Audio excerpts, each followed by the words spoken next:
Okay. Higit sa lahat po, ang pinagsamahan namin ay parang kapatid ko po yan. Ito yung makikita ng peruan namin, pinagsamahan namin. But Ricky Davao was a big inspiration to me as a person, as an actor. Totoo po siya sabi nila ng seryoso. Seryoso siya, sobrang seryoso na as an actor. Nagpagkasama kami sa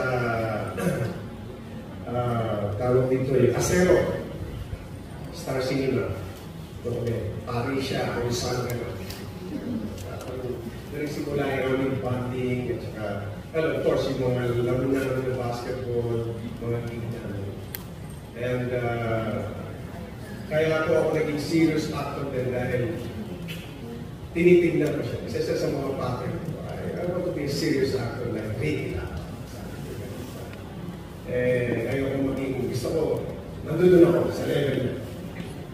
Kaya po yung Ricky na totoo po yun. One of the finest actors in the industry.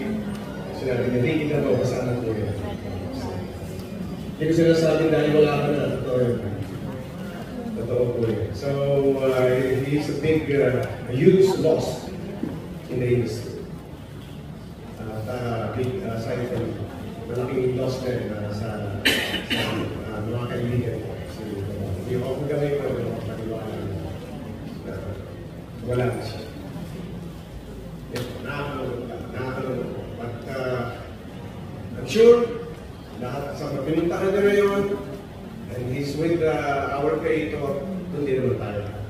That's our ultimate dream, desire. So, sa pamilya po, my prayers and love, and your promises. Ricky, maraming mamahal sa'yo. Isa na sinubulo siya sa mundala.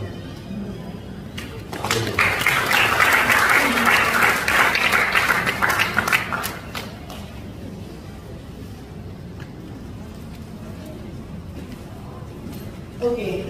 And